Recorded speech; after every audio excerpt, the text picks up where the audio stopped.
Vous vous souvenez, Richard Berry, du premier instant de votre vie où vous êtes monté sur une scène? Mais je me souviens surtout la première fois que j'ai joué à la Comédie Française. C'est-à-dire que quand j'ai été engagé à la Comédie Française, je jouais Octave des Faubourgs de Scapin.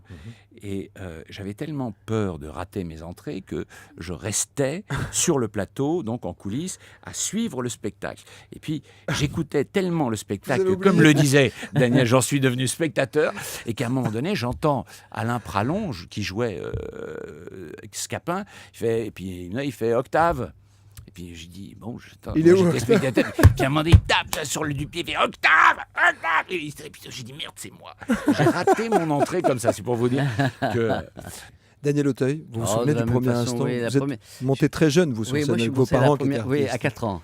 À 4 ans. Alors la première approche que j'ai, moi, effectivement, je suis le fils de Madame Butterfly. Je me souviens simplement de l'impression que j'ai ressentie, c'est-à-dire cette chaleur comme ça, tous ces yeux qui nous regardent, la chaleur des projets. Et puis surtout, c'était mon premier contact, moi, avec une partenaire. Donc si vous voulez être serré dans les bras par une femme, comme ça, être si près, voir tous ces détails, cette espèce de...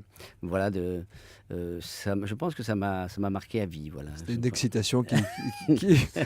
Oui, vous savez, c'est les seins, cette poitrine de chanteuse, comme ça, son souffle sur mon visage. C'était à la fois magique et enfin donc ça m'a marqué, oui. Et la deuxième fois, c'était un peu comme Richard, c'est-à-dire théâtre amateur. J'avais 16 ans, c'était une demande en mariage de Tchekhov. Je me souviens d'une immense liberté des gens qui riaient dans la salle et je sais qu'il m'a fallu 10 ans de théâtre pour retrouver, 10 ans après professionnellement de théâtre, pour jouer tous les soirs, pour retrouver cette liberté-là. Cette forme d'inconscience. Cette forme d'inconscience, ouais.